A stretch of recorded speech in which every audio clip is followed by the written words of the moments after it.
আউযু বিল্লাহি মিনাশ শাইতানির রাজিম। বিসমিল্লাহির রহমানির রহিম।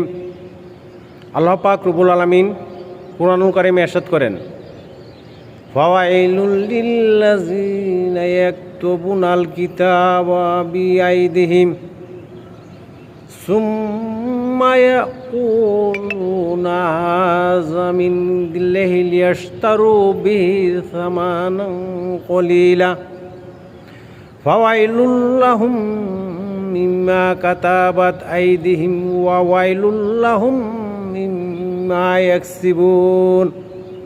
আল্লাহ তাআলা বলেন, ধ্বংস তাদের জন্য যারা নিজের হাতে কিতাব লেখে আর তারপর তারা বলে এটা আল্লাহর তরফ থেকে, যাতে তারা কিছু তুচ্ছ মূল্য বিক্রি করতে পারে। ধ্বংস তার যে তার নিজের হাতে কিতাব লেখে, ধ্বংস তার যে তার বিনিময়ে যা সে গ্রহণ করে।